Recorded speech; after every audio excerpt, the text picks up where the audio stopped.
So I chose this picture to start my presentation because I believe that the concept of care that fits is best understood by seeing both the patient in front of us in high definition, in unhurried conversations, but also zooming out and understand how we can make care fit for the whole population we serve.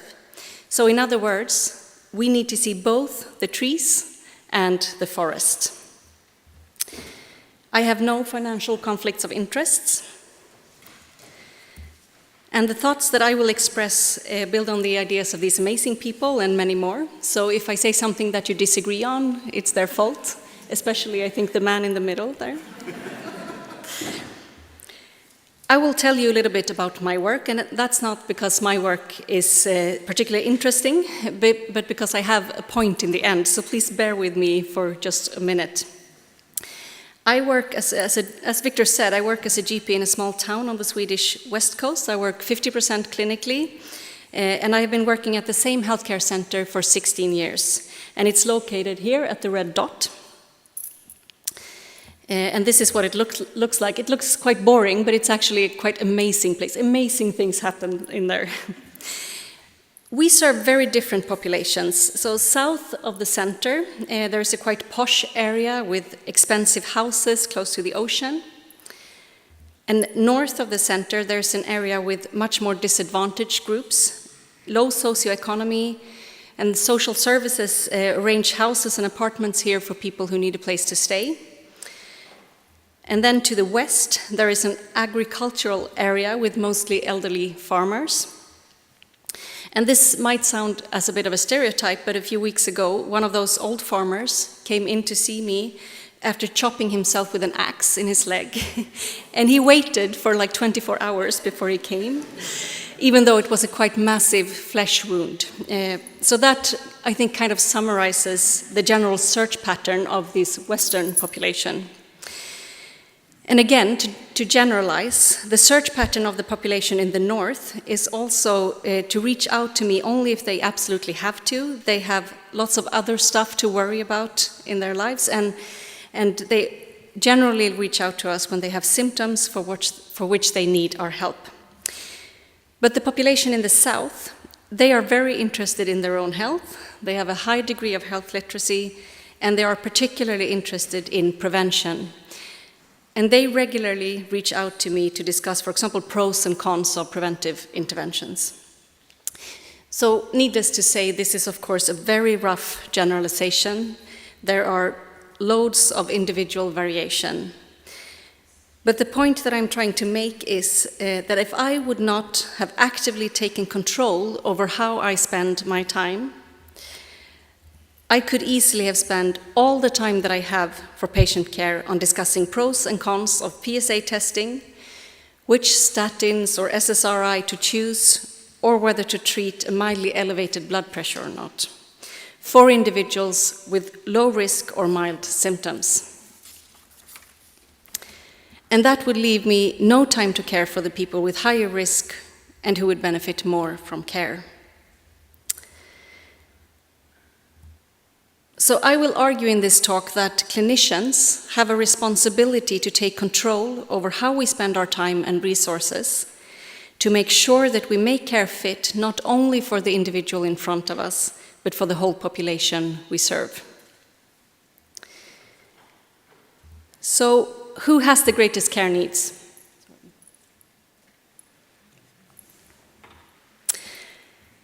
I believe that for most of us it's quite intuitive. We want to prioritize those with severe symptoms instead of those with mild or no symptoms, those with large benefit from healthcare instead of those with small benefits, and those with high risk to develop disease instead of those with low risk, and disadvantaged instead of privileged groups. But in my daily work, I often feel like I have no other choice than to prioritize those with mild or no symptoms, with small benefit from care, and low risk and privileged populations. And this is fueled by financial incentives and quality metrics, measuring stuff that is easy to measure without consideration of whether it's important and without consideration of the clinical opportunity costs. And that is the care that is foregone when we spend time on a slightly elevated cholesterol, for example. So why is this? Why is it like this? I believe that all the way from... I'll laugh on my own now, that made my day. I believe that all the way from primary research to evidence synthesis, to guidelines, to quality metrics and policy decision, medicine is permeated by an extreme inability to prioritize. And I will focus a lot on guidelines in this talk, but the inability to prioritize is not specific to guidelines. I think it permeates all of medicine. So for example, we GPs would need to work 27 hours a day to follow all the guidelines that apply to our patients. And then there would be no time to go to Russian bars, right? So that would be boring. But every day we face this tsunami of recommendations without being able to follow more than a tiny fraction of them. There is a massive gap between what is expected of us and the time that we have to care. And this leads to inefficient care, because we do not spend our time on the interventions with the greatest benefit or importance to the individual. It also leads to unequal care, because we do not spend our time on the patients with the greatest care needs, and it leads to ethical stress and burnout amongst us clinicians.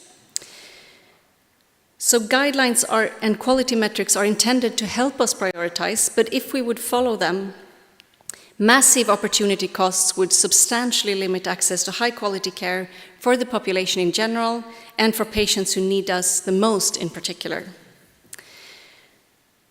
This is obviously absurd. No one wants inefficient and unequal care. So why have we come to this? I believe that one of the major reasons are an almost exponential expansion of medical territory in the last decades.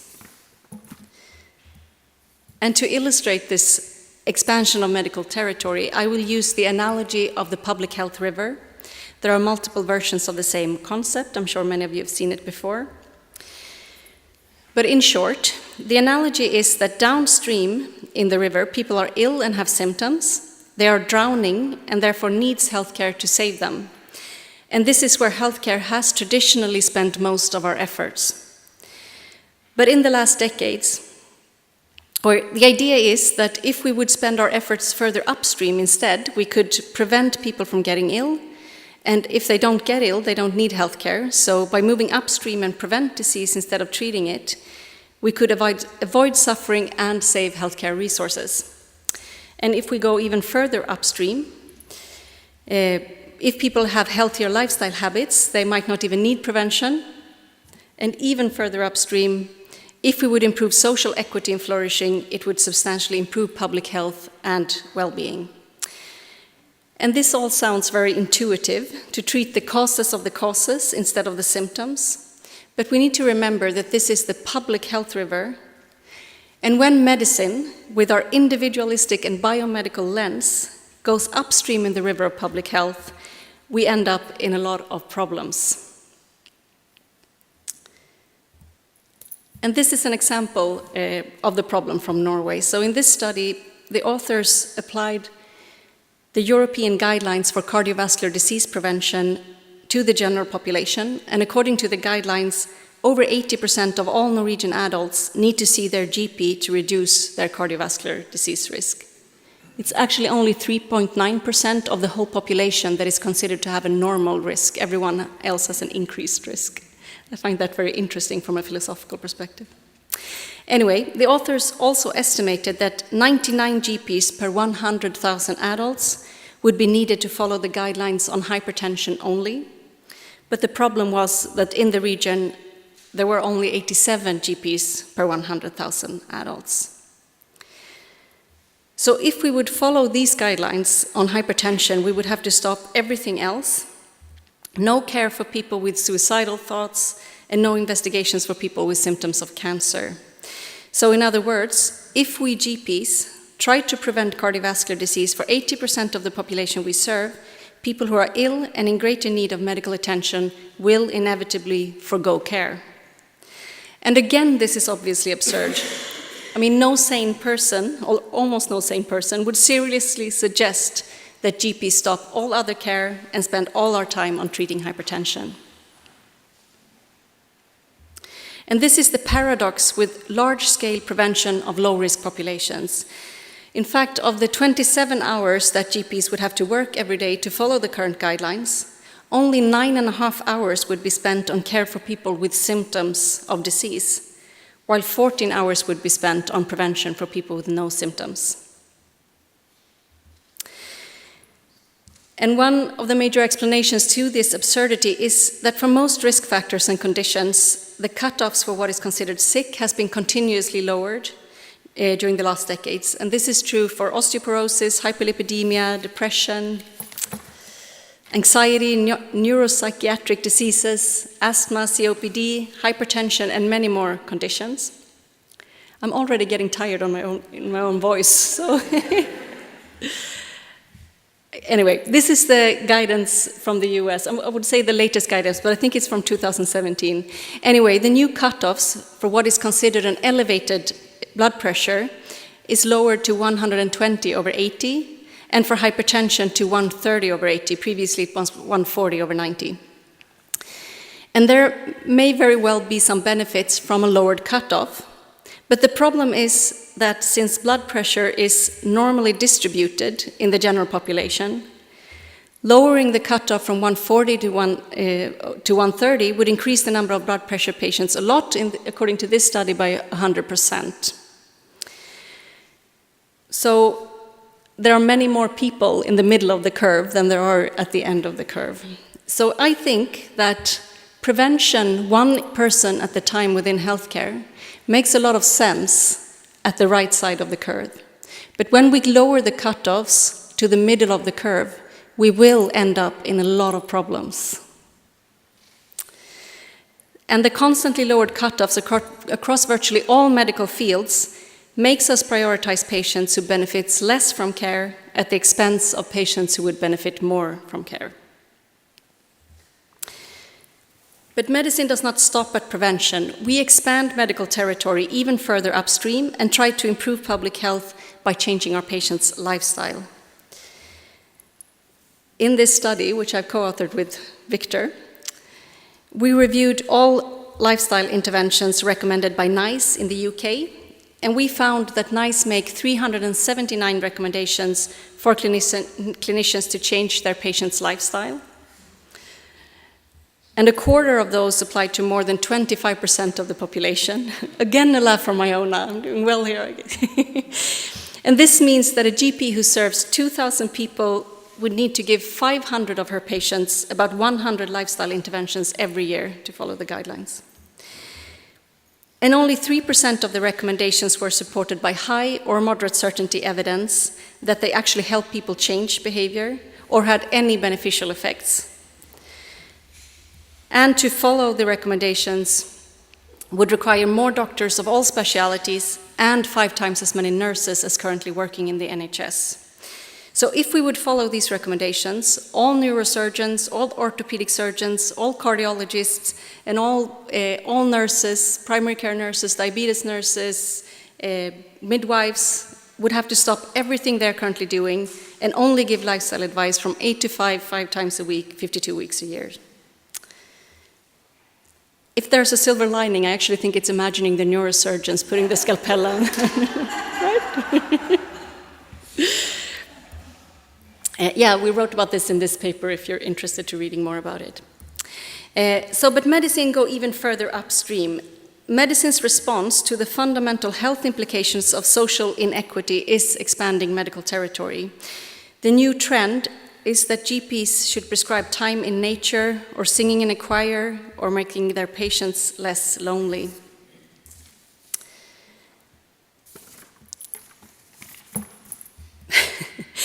The Royal College of General Practitioners in the UK write on their website that loneliness has become a public health epidemic, that it is as bad for health as obesity, and that GPs do not only have a key role in identifying people who are lonely, but also those who are at risk of becoming lonely, which seems quite a lot of people. Except maybe for Victor, he's a very social guy. So I do not question that loneliness is extremely important for the health and well-being of both individuals and the general population. But it is highly unlikely that the most effective and feasible strategy to reduce loneliness in the population is for me to target one of my patients at the time in my office.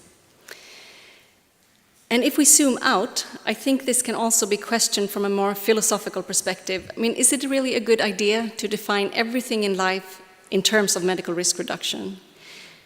Should we be in nature, sing in a choir, spend time with other humans to reduce our cardiovascular risk, or should we do it because that's what brings fundamental meaning to our lives? Is it a good idea to make health the main purpose of living? Should we go with our friends to a Russian bar because it lowers our blood pressure? You're laughing, but some time ago I actually read in one of those glossy women's magazine that sex lowers cholesterol, and I thought that was really funny because, I mean, it's hard to imagine a more boring reason to have sex than the lipid-lowering effect, right? There's some stuff that medicine should just keep out. And I want to clarify that what I'm criticizing here is the agenda to improve public health by pushing clinicians to screen for bad lifestyle habits or loneliness, and then give industrialized advice that rarely help people change their situations. So I'm not saying that we should never discuss lifestyle habits or social factors. Of course we should do that when it makes sense for the individual in front of us. But that's not what's happening here. Broad implementation of lifestyle medicine and social prescribing, one person at a time within healthcare, is done with the agenda to improve public health. And I believe that that's inefficient, expensive, potentially harmful, and it diverts focus from the patient's own agenda. The problem is that healthcare is actually not that good at prevention. The key determinants of health are not what happens within healthcare. Health is determined not so much by what doctors do for patients, but by arrangements in society. And this is a very simple example illustrating Michael Marmot's point. Screening for lung cancer is estimated to save 12,000 of the 160,000 deaths from lung cancer every year in the US, and this might very well make screening worth the effort. But at the same time, community-oriented interventions to decrease smoking is estimated to save more than 10 times as many lives, and is also much cheaper and has less potential for harms for the individual.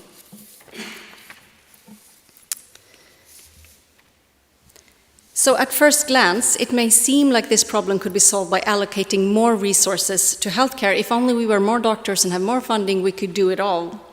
And this is certainly true in low and lower middle-income countries. But the world as a whole, and most high-income countries in particular, have never spent a greater proportion of our common resources on healthcare. In the last 20 years, the number of physicians per capita has increased by an average of 33% in OECD countries. And in the UK, healthcare spending has risen from 5% of GDP in the 90s to 7% of GDP in 2000 to 11% of GDP today, and that's quite typical for most high-income countries. But US is an outlier, as you can see, spending almost 20% of GDP on healthcare. So it's often assumed that aging population is the main reason for this development, but demographic changes have contributed comparatively little. Instead, resource-intensive medical innovations and an expansion of medical territory is likely to be the main driver of the increased costs. And the problem is, of course, that every euro we spend on healthcare could be spent on schools, the judiciary system, social welfare, bicycle paths, and that's the kind of stuff that increases social equity and flourishing and have a much greater impact on public health than the stuff that we do in healthcare.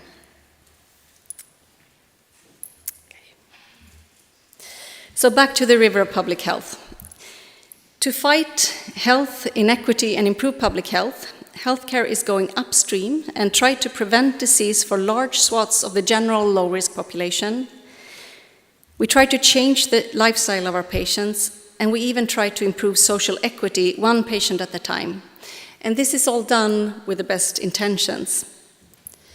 But when medicine goes upstream, we do this by applying the individualistic lens to public health issues, and the consequence is flooding. The thing is that we are quite good at caring for people with symptoms. Our care is quite efficient for people who are downstream and already ill. For example, this study from Canada found that we only need to treat 5 people with acute symptomatic conditions to improve patient-important outcomes for 1 person, and we only need to treat 7 people with long-term symptomatic conditions to improve the outcome for 1 person. But for CVD prevention, they estimated that we need to treat 40 people, and for cancer screening, 1,000. And for social screening and health promotion, the numbers needed to treat, they judge as infinite, since these are generally interventions with minimal or no proven beneficial effects on patient-important outcomes. And at the same time, the number of patients eligible expands massively the further upstream we go.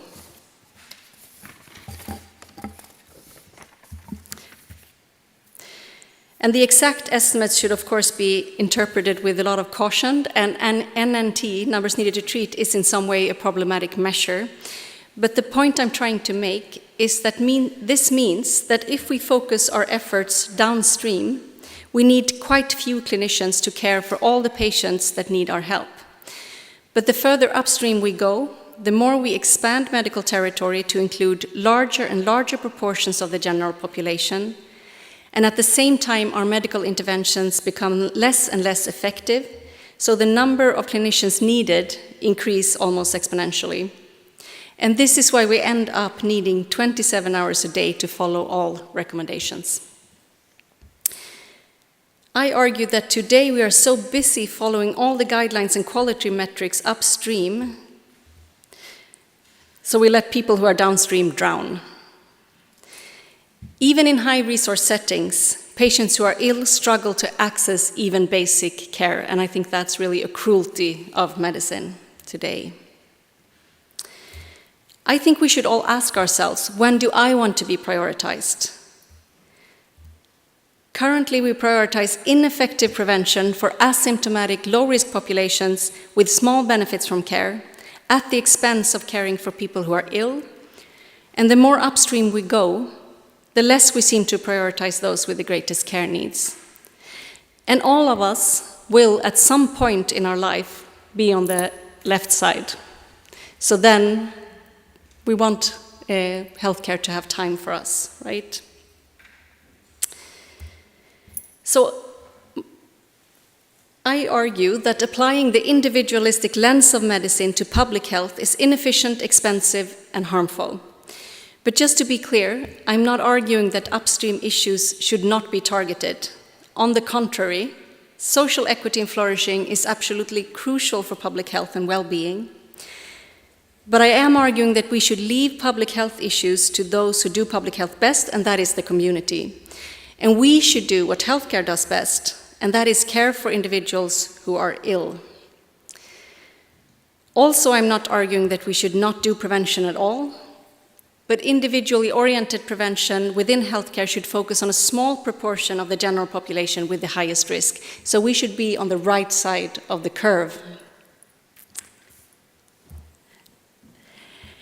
The very idea that preventive medicine for large swaths of low-risk population will prevent most people from getting ill and thereby substantially reduce the need for healthcare in the future is, in my opinion, not supported by evidence. If we continue the path of external expansion of medical territory, we might face the same fate as Icarus. Out of hubris, we fly too close to the sun, and our wings melt, and we end up falling helplessly from the sky. Yeah, so from Greek mythology back to my little healthcare center in Uddevalla. What does all this mean for me as a clinician, trying to make care fit for the population that I serve? It could perhaps be argued that it's not our responsibility as individual clinicians to make sure that our care fits for the whole population we serve, that our primary responsibility is for the patient in front of us, and that issues of prioritization, it's so hard to say that word, prioritization should not fall on our shoulders. But if we don't do it, then who will? I believe that we as professionals have a responsibility to make sure that we use our time for the patients with the greatest care needs, and we should take control over how we spend our time.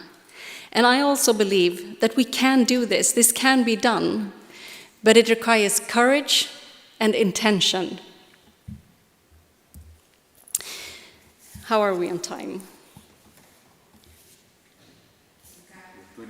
23 minutes. Oh my God, I will be done much before that. I suspect there may be some questions. Okay.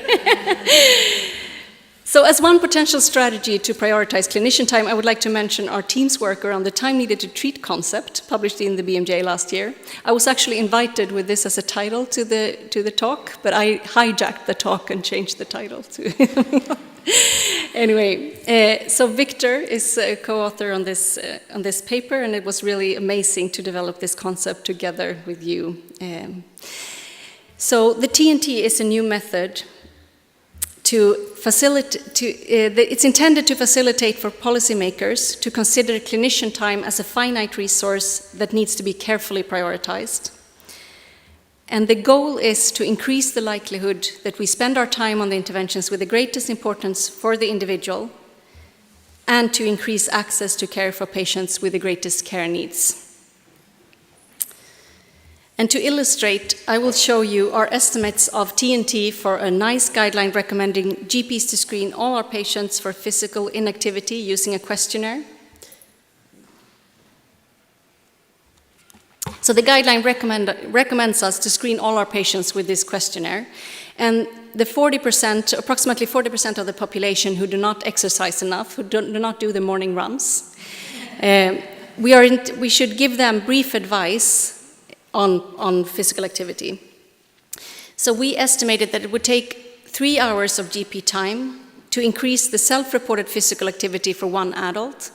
And the reason that we chose self-reported physical activity as the outcome was because the systematic review underpinning this recommendation did not show any benefits on objectively measured outcomes, but only the self-reported. And we know, of course, that that's very trustworthy. I say that I exercise a lot and drink rarely whiskey, but I do. That's not true.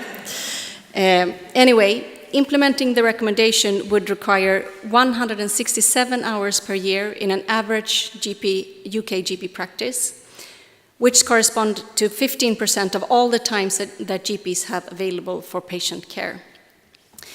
So the idea is to facilitate for policymakers to kind of take a step back and consider whether it's reasonable to recommend GPs to spend 15% of all the time that we have to care on an intervention with very limited evidence that it will result in any benefit, and also to consider specifically what care GPs should stop doing to make room for this intervention.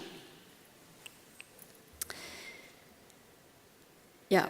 And I also should say that, of course, these are very rough estimates, and they build on assumptions that could be questioned. But the idea is to make the estimates so transparent that you could change the assumptions if you want to fit to your context. But of course, we shouldn't trust the exact estimates. It's more of a ballpark number to understand what would happen if we actually did what the policymakers tell us to do. So this TNT concept got massive attention. I was interviewed by the New York Times, for example, and did lots of podcasts and international interviews. It was quite an ego boost. And TNT has already been implemented in several international guideline processes. A team in Canada has created an online TNT calculator, and there's a large number of ongoing research projects on TNT all over the world. And I'm not saying this to brag, or maybe a little bit to brag, but I think, needless to say, TNT will not solve the problem. But I believe that the reason that TNT got this much attention is because it was a new and effective way of communicating an issue that we, who are working at the forefront of medicine, have been struggling with for decades. And this points to, I think, that this is mainly about communication. No one wants inefficient and unequal care, but policymakers don't understand the consequences of recommending much more than we have time to implement. So we who work at the forefront of medicine must find effective ways to communicate to policymakers and the public the consequences of failing to prioritize our time, the consequences of an unreasonable expansion of medical territory. So we must find ways to communicate the flooding. So in other words, we must see both the trees and the forest, We must see the patients that we did not see. Because no matter how much societies invest in medicine, professional healthcare will always be a finite resource that we share as a community. And communities must decide together which kind of healthcare we want for ourselves and for our fellow citizens.